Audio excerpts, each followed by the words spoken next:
मैं हरमीत सिंह कादियां ਪ੍ਰੈਜ਼ੀਡੈਂਟ ਪੰਜਾਬ ਪੀਕੇਯੂ ਕਾਦੀਆਂ। ਅੱਜ ਅਸੀਂ ਦੱਸਣਾ ਚਾਹੁੰਦੇ ਹਾਂ ਵੀ ਜਿਹੜੇ ਸਰਕਾਰ ਨੇ ਇਹ 3 ਲਾਅ ਬਣਾਏ ਨੇ ਤੇ 2 ਆਰਡੀਨੈਂਸ ਜਿਹਦੀ ਲੜਾਈ ਤੁਹਾਨੂੰ ਸਾਰਿਆਂ ਨੂੰ ਪਤਾ ਕੁੰਡਲੀ ਬਾਰਡਰ ਤੇ ਨਾਲ ਦੇ ਹੋਰ 4 ਬਾਰਡਰਾਂ ਦੇ ਉੱਤੇ ਲਗਾਤਾਰ ਕਿਸਾਨ ਆਪਣਾ ਰਾਤਾਂ ਕੱਟ ਰਹੇ ਨੇ। ਉੱਦਾਂ ਹੀ ਅਸੀਂ ਆਪਣੇ ਸੰਘਰਸ਼ ਵਿੱਚ ਸ਼ਾਮਲ ਹਾਂ ਤੇ ਸਰਕਾਰ ਸਾਨੂੰ ਇਸ ਗੱਲ ਤੇ ਹੁਣ ਆਈ ਹੋਈ ਆ ਵੀ ਯੈਸ ਔਰ ਨੋ ਨੂੰ ਸਾਡਾ ਲੈ ਕੇ ਇੱਕ ਆਪਣਾ ਏਜੰਡਾ ਬਣਾ ਕੇ ਉਸ ਤੋਂ ਬਾਅਦ ਨਾ ਕੋਈ ਮੀਟਿੰਗ ਦੇਣੀ ਨਾ ਗੱਲਬਾਤ ਕਰਨੀ, ਕਿਉਂਕਿ ਜਦੋਂ ਸਾਡੀਆਂ ਦੌਰ ਦੀਆਂ 5 ਮੀਟਿੰਗਾਂ ਹੋਈਆਂ ਨੇ ਉਹਦੇ 'ਚ ਇੱਕ ਪੁਆਇੰਟ 'ਤੇ ਡਿਸਕਸ਼ਨ ਕਰ ਲਈ ਆ ਤੇ ਨੌਨ ਆਨਸਰੇਬਲ ਸਾਡੀਆਂ ਰਹਿ ਗਈਆਂ ਨੇ ਜਿਹੜੀਆਂ ਸਰਕਾਰਾਂ। 2 ਮਿਨਿਸਟਰ ਸੀਗੇ, ਤੀਜੇ ਸਟੇਟ ਮਿਨਿਸਟਰ ਬੈਠੇ ਨੇ, ਅਫਸਰ ਸਾਹਿਬ ਬੈਠੇ, ਕੋਈ ਉਹਨਾਂ ਤੋਂ ਜਵਾਬ ਨਹੀਂ ਦੇ ਸਕੇ। ਅੱਜ ਵੀ ਉਹ ਮਤਲਬ ਸਾਡੇ ਲਾਅ ਤੇ ਇੱਕ ਵਰਡ ਤੇ ਜੇ ਗੱਲ ਕਰਨੀ ਸ਼ੁਰੂ ਕਰ ਲਈਏ ਉਹਨਾਂ 'ਚੋਂ ਆਪਾਂ ਅੱਜ ਗੱਲ ਕਰਦੇ ਹਾਂ ਜਿਵੇਂ ਕੰਟਰੈਕਟ ਫਾਰਮਿੰਗ ਤੇ ਉਹਨਾਂ ਨੇ ਲਾਅ ਬਣਾਏ ਹੋਏ ਨੇ ਜਿਨ੍ਹਾਂ ਦੇ ਅਸੀਂ ਵਿਰੋਧ ਕਰ ਰਹੇ ਹਾਂ ਵੀ ਕਾਨੂੰਨ ਇਹ ਵਾਪਸ ਲਿੱਤੇ ਜਾਣ। ਕੰਟਰੈਕਟ ਫਾਰਮਿੰਗ ਇੱਕ ਫਸਲ ਤੇ ਕੰਟਰੈਕਟ ਕਰਨਾ ਤੇ ਉਹ ਬਚਾਉਣੀ ਤੇ ਉਹਨੂੰ ਬਾਅਦ 'ਚ ਪੇ ਆਫ ਲੈਣਾ ਕੰਪਨੀਜ਼ ਨੇ। ਇਹ 2002 ਦੇ ਵਿੱਚ ਇੰਡੀਆ ਦੇ ਵਿੱਚ ਲਾਂਚ ਕੀਤਾ ਤੇ ਜਦੋਂ ਹੀ ਸਾਲ 2 ਸਾਲ ਦੇ ਵਿੱਚ ਇਹ ਫਲॉप ਬਹੁਤ ਵੱਡਾ ਫਲॉप ਹੋ ਗਿਆ ਸੀ, ਕਿਉਂਕਿ ਬਹੁਤ ਵੱਡੇ ਘਾਟੇ ਫਾਰਮਰਸ ਨੂੰ ਪਏ। ਜਦੋਂ ਵੀ ਇਹ ਆਪਣਾ ਕੰਟਰੈਕਟ ਫਾਰਮਿੰਗ ਕਰਾਉਂਦੇ ਆ ਸਾਡੇ ਤੋਂ ਕੋਈ ਫਸਲ ਲਗਾਉਂਦੇ ਆ ਆਪ ਦਾ ਸੀਡ ਦਾ ਇੰਨਾ ਜ਼ਿਆਦਾ ਰੇਟ ਕਰ ਦਿੰਦੇ ਆ ਜਿਹੜਾ ਕਿ ਤਿੱਗਣਾ ਜਾਂ ਚੌਗਣਾ ਹੁੰਦਾ ਆਮ ਮਾਰਕੀਟ ਪ੍ਰਾਈਸ ਨਾਲੋਂ, ਤੇ ਇੱਕ ਰੇਟ ਬੰਨ ਲੈਂਦੇ ਆ। ਜਿਵੇਂ ਇੱਕ ਸਪੋਜ਼ ਕਰੋ ਪੈਪਸੀ ਕੰਪਨੀ ਆਈ ਸੀ ਜਿਹਨੇ ਪੋਟੈਟੋ ਲਗਵਾਏ, ਉਹਨਾਂ ਨੇ ਆਪਣੇ ਪੋਟੈਟੋ ਲਗਵਾਏ ਤੇ ਉਦੋਂ ਰੇਟ ਸਾਡੇ ਤੋਂ ਸੀਡ ਦਾ 30 ਰੁਪਏ ਲਿੱਤਾ, ਕੰਟਰੈਕਟ ਸਾਡੇ ਨਾਲ ਕੀਤਾ 6 ਰੁਪਏ ਦਾ, ਤੇ 6 ਰੁਪਏ ਦਾ ਕੰਟਰੈਕਟ ਕਰਕੇ ਵੀ ਜਦੋਂ ਮਾਰਕੀਟ ਦੇ ਵਿੱਚ ਪੋਟੈਟੋ ਆ ਗਏ ਤਾਂ ਉਹ ਜਦੀ ਭੱਜ ਗਏ, ਕਿਉਂਕਿ ਰੇਟ ਡਾਊਨ ਹੋ ਗਏ ਸੀਗੇ, 3 ਤੋਂ 4 ਰੁਪਏ ਰੇਟ ਚੱਲ ਰਿਹਾ ਸੀਗਾ ਤੇ ਉਹ ਕੰਪਨੀ ਵਿੱਚੋਂ ਭੱਜ ਗਈ ਤੇ ਕਿਸਾਨ ਫੇਰ ਵੀ ਉਹਦੇ ਘਾਟੇ ਰਿਹਾ, ਕੋਈ ਸੀਡ ਇੰਨਾ ਮਹਿੰਗਾ ਲਾ ਕੇ ਵੀ ਉਹ ਨਾ ਵੇਚ ਸਕਿਆ। ਤੇ ਬਾਹਰ ਮੰਡੀ ਜਾ ਕੇ ਜਦੋਂ ਵੇਚਦਾ ਸੀਗਾ ਤਾਂ ਉਹ ਘੱਟ ਰੇਟ ਤੇ ਵਿਕਦਾ ਸੀਗਾ, ਕਾਫੀ ਕਿਸਾਨਾਂ ਨੂੰ ਉਹ 'ਚ ਘਾਟਾ ਪਿਆ। ਮੁੜ ਕੇ ਚਿਲੀ ਦੇ ਵਿੱਚ ਵੀ ਇਦਾਂ ਹੀ ਹੋਇਆ, ਕੰਪਨੀਜ਼ ਨੇ ਵੱਡੀ ਕੰਪਨੀਜ਼ ਨੇ ਚਿਲੀ ਦੇ ਕੀਤਾ। ਫਿਰ ਟਮੈਟੋ ਦੇ ਵਿੱਚ ਸੌਸ ਬਣਾਉਣ ਵਾਲੀਆਂ ਕੰਪਨੀਆਂ ਆਈਆਂ, ਉਹਨਾਂ ਨੇ ਕੰਟਰੈਕਟ ਕਰਾਏ। ਉਹ ਜਦੋਂ ਫਸਲ ਲਾਈ, ਫਸਲ ਲਾਉਣ ਤੋਂ ਵੇਲੇ ਉੱਦਾਂ ਹੀ ਸੀਡ ਮਹਿੰਗਾ ਦਿੱਤਾ। ਫਿਰ ਕਈ ਵਾਰੀ ਜੇ ਫਸਲ ਵਿਕ ਵੀ ਜਾਂਦੀ ਜੇ ਉਹ ਬਰਾਬਰ ਲੈ ਵੀ ਲੈਂਦੇ, ਫਿਰ payment the mode of payment ਕੋਈ ਬੰਨ੍ਹਵਾ ਨਹੀਂ ਸੀ। ਜਿਵੇਂ ਆਪਾਂ ਮੰਡੀਆਂ ਜਾਂਦੇ ਇੱਕ ਆੜ੍ਹਤੀਆ ਵਿਚਾਲੇ ਹੁੰਦਾ, ਉਹ ਆਪਣੀ ਸਰਵਿਸ ਪ੍ਰੋਵਾਈਡਰ ਹੁੰਦਾ, ਕੋਈ ਪੇਮੈਂਟ ਦਾ ਗਰੰਟਰ ਹੁੰਦਾ। ਜੇ ਕੋਈ ਖਰੀਦਦਾਰ ਕੋਈ ਲੈ ਕੇ ਵੀ ਜਾਂਦਾ ਆਪਾਂ ਆਪਣੀ ਪੇਮੈਂਟ ਇੱਕ ਆੜ੍ਹਤੀ ਤੋਂ ਲੈਂਦੇ ਆ ਤੇ ਉਹ ਆਪਾਂ ਨੂੰ ਆਪਣੀ ਪੇਮੈਂਟ ਦੇ ਦਿੰਦਾ। ਕੰਪਨੀ ਤੋਂ ਪੇਮੈਂਟ ਲੈਣੀ ਆੜ੍ਹਤੀ ਦਾ ਫਰਜ਼ ਰਹਿ ਜਾਂਦਾ। ਜੇ ਉਹ ਸਰਵਿਸ 2.5% ਦੀ ਲੈਂਦਾ ਵੀ ਹੈ ਤੇ ਇਹ ਜੋ ਡਾਇਰੈਕਟ ਪਰਚੇਜ਼ ਕਰਦੇ ਆ ਨਾ ਕੋਈ ਕੰਪਨੀ ਮਿਲਦੀ ਆ ਨਾ ਕੋਈ ਉਹਨਾਂ ਦਾ ਬੰਦਾ ਮਿਲਦਾ। ਜਦੋਂ ਜਾ ਕੇ ਕੋਈ ਕਿਸਾਨ ਜਾਂਦਾ ਵੀ ਸੀ ਪੇਮੈਂਟ ਲੈਣ ਤਾਂ ਦਰਵਾਜ਼ੇ ਦੇ ਅੰਦਰ ਹੀ ਨਹੀਂ ਮੈਨੇਜਰ ਵੜਨ ਦਿੰਦੇ। ਜੇ ਕੋਈ ਗੱਲ ਵੀ ਕਰ ਲੈਂਦੇ ਸੀਗੇ ਗਰੁੱਪ ਆਫ ਸਾਡੀ ਜਥੇਬੰਦੀਆਂ ਜਾਂਦੀਆਂ ਵੀ ਸੀਗੀਆਂ ਬਣ ਕੇ ਵੀ ਪੇਮੈਂਟ ਕਿਸਾਨਾਂ ਦੀ ਦਿਓ, ਤਾਂ ਉਹ ਕਹਿੰਦੇ ਸੀ ਉਹ ਜਿਹੜੇ ਸੇਠ ਨੇ ਦਿੱਲੀ ਬੈਠੇ ਆ ਜਾਂ ਕਿ ਬੰਬੇ ਬੈਠੇ ਨੇ, ਕੋਈ ਉਹਨਾਂ ਦੀ ਉਹ ਕਿੱਡੀ ਪਰਚੀਆਂ ਦਿੱਤੀਆਂ ਕਿਸੇ ਕੰਮ ਨਹੀਂ ਆਈਆਂ। ਅੱਜ ਤੱਕ ਲੋਕਾਂ ਦੀ ਪੇਮੈਂਟਾਂ ਫਸੀਆਂ ਹੋਈਆਂ ਨੇ। ਉਸ ਤੋਂ ਮਾਰੇ ਹੋਏ ਕਿਸਾਨ ਅੱਜ ਆ ਸੜਕਾਂ ਤੇ ਆ ਕੇ ਬੈਠੇ ਆ ਵੀ ਇਹ ਕੰਟਰੈਕਟ ਫਾਰਮਿੰਗ ਇਸ ਲੈਵਲ ਦੇ ਉੱਤੇ ਫੇਲ ਹੋਊਗੀ।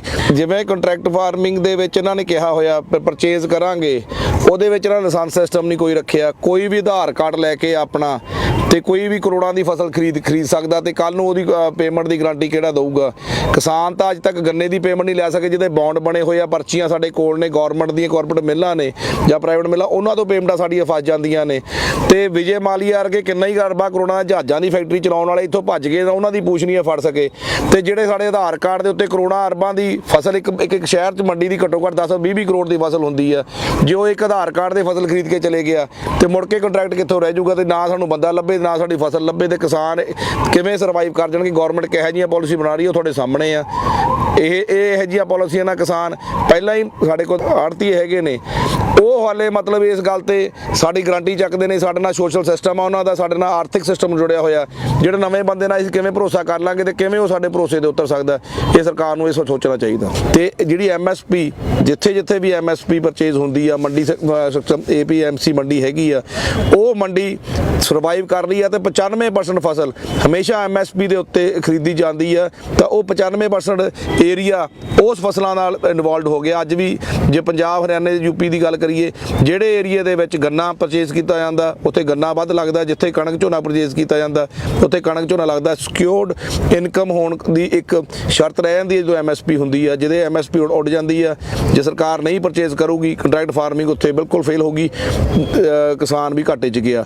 ਦੂਜਾ ਜਿਹੜਾ ਕਹਿੰਦੇ ਲੀਜ਼ ਜਿਹੜੇ ਲੈਂਡ ਨੇ ਵੀ ਅਸੀਂ ਕੰਟਰੈਕਟ ਫਸਲਾਂ ਦਾ ਕਰਾਉਂਦੇ ਸੀ, ਜ਼ਮੀਨਾਂ ਦਾ ਨਹੀਂ ਕਰਾਉਂਦੇ। ਲਾਅ 'ਚ ਬਿਲਕੁਲ ਲਿਖਿਆ ਹੋਇਆ ਵੀ 500 ਕਿੱਲੇ ਦੇ FBOs ਬਣਨਗੇ, ਉਹ ਕੰਟਰੈਕਟ ਸਰਕਾਰ ਉਹਨਾਂ ਨੂੰ ਠੇਕੇ ਤੇ ਲੈ ਕੇ ਜ਼ਮੀਨ ਦਊਗੀ। ਮੀਨਸ ਵੀ ਸਰਕਾਰ ਇੱਕ ਵਿਚੋਲੀਆ ਬਣੂਗੀ, ਵੱਡੀ ਕੰਪਨੀਆਂ ਦੇ ਜਿਹੜੀ ਆ ਕਾਰਪੋਰੇਟ ਘਰਾਣੇ ਨੇ ਵੀ ਉਹ ਉਹਨਾਂ ਨੂੰ ਜ਼ਮੀਨਾਂ ਲੈ ਕੇ ਜਿਹੜੇ ਰੇਟ ਤੇ ਵੀ ਸਰਕਾਰ ਤੈਅ ਕਰ ਦੂਗੀ, ਜ਼ਬਰਦਸਤੀ ਇੱਕ ਤਰ੍ਹਾਂ ਦੀਆਂ ਕਿਸਾਨਾਂ ਜ਼ਮੀਨਾਂ ਲੈ ਕੇ ਕੰਪਨੀ ਨੂੰ ਦੇ ਦੇਣਗੀਆਂ। ਤੇ ਉਹ ਕੰਪਨੀਜ਼ ਵਾਸਤੇ ਐਡਾ ਵਧੀਆ ਲਾਅ ਬਣਾਇਆ ਹੋਇਆ ਸੀ ਵੀ ਉਹ ਸਾਡੀ ਜ਼ਮੀਨ ਲੈਣਗੇ, ਉੱਪਰ ਇਨਫਰਾਸਟ੍ਰਕਚਰ ਤਿਆਰ ਕਰਨਾ, ਟਿਊਬਵੈੱਲ ਲਾਉਣਾ ਜਾਂ ਕੋਈ ਸ਼ੈੱਡ ਬਣਾਉਣਾ ਜਾਂ ਕੁਛ ਵੀ ਤਰ੍ਹਾਂ ਦੀ ਜੋ ਪਾਈਪਲਾਈਨ ਵੀ ਵਿਛਾਉਣੀ ਆ ਜਾਂ ਪੱਧਰ ਕਰਨਾ, ਉਹ ਸਾਰਾ ਲੀਜ਼ ਉਹ ਲੈਂਡ ਨੂੰ ਡਿਵੈਲਪਮੈਂਟ ਦੇ ਨਾਮ ਦੇ ਉੱਤੇ ਇੱਕ ਲੀਜ਼ ਦਿੱਤੀ ਹੋਈ ਜ਼ਮੀਨ ਦੇ ਉੱਤੇ ਆਪਣਾ ਫਾਈਨੈਂਸ ਕਰਾ ਸਕਦੇ ਸੀ। ਤੇ ਉਹ ਫਾਈਨੈਂਸ ਦੇ ਵਿੱਚ ਜੇ ਉਹ ਫੇਲੀਅਰ ਹੋ ਜਾਂਦੇ ਆ, ਸਾਲ 2 ਸਾਲ ਜੇ ਕੰਪਨੀ ਭੱਜ ਜਾਂਦੀ ਆ, ਉਹਦੇ ਤੇ ਕੋਈ ਕਾਨੂੰਨ ਨਹੀਂ ਉਹ ਕੰਪਨੀ ਨੂੰ ਫੜਨ ਜੋਗਾ। ਤੇ ਹਮੇਸ਼ਾ ਬੈਂਕ ਜੋ ਜਿਹੜਾ ਲੀਜ਼ ਲਿੱਤਾ ਗਿਆ ਉਹ ਹਮੇਸ਼ਾ ਮਾਲਕ ਦੇ ਕੋਲ ਆ ਕੇ ਖੜ ਜੂਗਾ, ਲੋਨ ਉਹਨੂੰ ਉਤਾਰਨਾ ਪੈ ਜੂਗਾ ਤੇ ਉਹ ਕਿੱਡਾ ਵੱਡਾ ਘਾਟਾ ਪੈ ਸਕਦਾ ਫਾਰਮਰ ਨੂੰ। ਜਦੋਂ ਉਹਨੇ ਲੀਜ਼ ਤੇ ਦੇਤਾ, ਜਦੋਂ ਉਹਨੇ ਰੈਂਟ ਹੀ ਉਹਦੇ ਬਣ ਲਿਆ ਵੀ ਰੈਂਟ ਸਾਡੀ ਜ਼ਮੀਨ ਦਾ ਇਹ, ਉਸ ਤੋਂ ਬਾਅਦ ਜੇ ਉਹਨੂੰ ਪ੍ਰੋਫਿਟ ਹੋ ਗਿਆ ਫਿਰ ਤਾਂ ਕਰੀ ਜਾਊ, ਜੇ ਨਾ ਪ੍ਰੋਫਿਟ ਹੋਇਆ ਫਾਰਮਿੰਗ ਦੇ ਵਿੱਚ ਤਾਂ ਜਿਹਦੀ ਕੰਪਨੀ ਭੱਜ ਸਕਦੀ ਆ ਉਹ ਆਊਟ ਹੋ ਸਕਦੀ ਆ।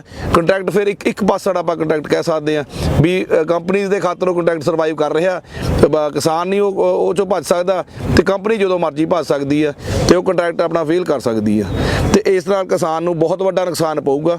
ਉਹ ਆਉਣ ਵਾਲੇ ਸਮੇਂ ਦੇ ਵਿੱਚ ਜਿਹੜੀਆਂ ਉਹਨਾਂ ਦੀ ਖਿਆਲਾਤ ਨੇ ਕੰਪਨੀਜ਼ ਨੇ ਉਹ ਇਹ 'ਚ ਕਲੀਅਰ ਹੋ ਚੁੱਕੇ ਆ ਵੀ ਸਾਡੀ ਛੋਟੀ ਕਿਸਾਨੀ ਜਿਹੜੀ ਕਿ ਪੂਰੇ ਭਾਰਤ ਦੇ ਵਿੱਚ 2.5 ਕਿੱਲੇ ਤੋਂ ਲੈ ਕੇ 5 ਕਿੱਲੇ ਤੋਂ ਥੱਲੇ ਕਿਸਾਨੀ 85% ਸਰਵਾਈਵ ਹੋ ਰਹੀ ਆ।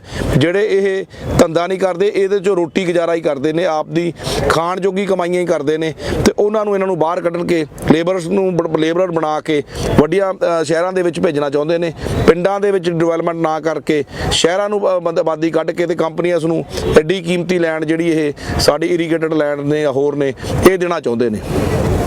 ਇਸ ਨਾਲ ਆਉਣ ਵਾਲੇ ਸਮੇਂ ਦੇ ਵਿੱਚ ਅੱਗੇ ਨੁਕਸਾਨ ਹੋਣ ਦਾ ਖਦਸ਼ਾ ਦੇਖ ਕੇ ਕਿਸਾਨ ਅੱਜ ਸੜਕਾਂ ਤੇ ਬੈਠਾ ਵੀ ਨਾ ਇਹ ਕੰਟਰੈਕਟ ਸਾਨੂੰ ਫਸਲਾਂ ਦੇ ਮਨਜ਼ੂਰ ਨੇ, ਨਾ ਸਾਨੂੰ ਕੰਟਰੈਕਟ ਫਾਰਮਿੰਗ ਮਨਜ਼ੂਰ ਆ, ਨਾ ਅਸੀਂ ਇਹ ਖੇਤ ਛੱਡ ਸਕਦੇ ਆ, ਨਾ ਅਸੀਂ ਇਹਨੂੰ ਕਿਸੇ ਸਰਕਾਰੀ ਅਦਾਰੇ ਦੇ ਥੱਲੇ ਦੇ ਕੇ ਉਹ ਦੇਣਾ ਚਾਹੁੰਦੇ ਆ। ਹੁਣ ਸੜਕਾਂ ਦੀ ਜਿਵੇਂ ਐਕਵਾਇਰੇਸ਼ਨ ਹੋ ਰਹੀ ਆ, ਵੱਡੇ ਸੜਕਾਂ ਬਣ ਰਹੀਆਂ, ਉਹਦੇ ਵਿੱਚ ਵੀ ਕਿਸਾਨਾਂ ਨਾਲ ਬਿਲਕੁਲ ਧੱਕਾ ਹੋ ਰਿਹਾ।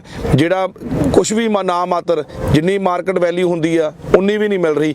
ਤੇ ਕੀ ਉਹ ਸੋਚ ਸਕਦੇ ਆ ਵੀ ਜਿਹੜੇ ਇਹਨਾਂ ਨੂੰ ਕੰਟਰੈਕਟ ਦਿਵਾਉਣਗੇ, ਜਿਵੇਂ ਅੱਜ ਏਅਰਟੈਲ ਆ, ਇੱਕ ਲੁਧਿਆਣੇ ਦੀ ਐਗਜ਼ਾਮਪਲ ਲੈ ਲਈਏ, ਉਹ ਮਾਤਰ 5 ਰੁਪਏ ਦੇ ਵਿੱਚ 1 ਏਕੜ ਸਾਲ ਲਈ ਏਅਰਟੈਲ ਕੰਪਨੀ ਨੂੰ ਦਿੱਤਾ ਹੋਇਆ ਫਾਰਮ ਬਣਾ ਕੇ। ਇਹੋ ਜਿਹੇ ਜੇ ਕੰਟਰੈਕਟ ਗਵਰਨਮੈਂਟ ਦੀ ਜ਼ਮੀਨ ਸੀ ਉਹਨੂੰ ਕੌਡੀਆਂ ਦੇ ਭਾਅ ਇੱਕ ਕੰਪਨੀ ਨੂੰ ਦਿੱਤਾ ਹੋਇਆ ਤੇ ਕੱਲ ਨੂੰ ਕਿਸਾਨ ਦੀ ਜ਼ਮੀਨ ਦੇਣਗੇ ਤੇ ਕਿਸਾਨ ਕਿਵੇਂ ਸਰਵਾਈਵ ਕਰਨਗੇ।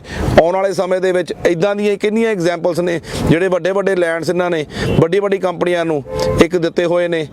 ਰਾਮਦੇਵ ਨੂੰ ਘੱਟੋ ਘੱਟ 200 ਏਕੜ ਦਾ ਲੈਂਡ ਇਹਨਾਂ ਨੇ 10 ਰੁਪਏ ਦੇ ਵਿੱਚ ਉੱਤਰਾਖੰਡ 'ਚ ਦਿੱਤਾ ਹੋਇਆ, ਇੱਕ ਲੀਜ਼ ਲੈਂਡ ਦੇ ਕੇ 200 ਏਕੜ ਉਹ ਤੇ ਆਪਣੀ ਫਾਰਮਿੰਗ ਕਰਨ ਨੂੰ।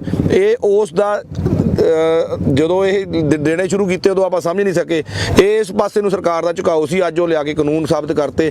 ਆਉਣ ਵਾਲੇ ਵਿੱਚ ਕਿਸਾਨਾਂ ਨੂੰ ਬਿਲਕੁਲ ਬਰਬਾਦੀ ਦੇ ਆਧਾਰ ਤੇ ਉੱਪਰ ਲੈ ਕੇ ਖੜਾ ਕਰ ਦੇਣਗੇ ਕਾਨੂੰਨ। ਕਿਸਾਨ ਏਕਤਾ ਜ਼ਿੰਦਾਬਾਦ, ਕਿਸਾਨ ਏਕਤਾ ਜ਼ਿੰਦਾਬਾਦ।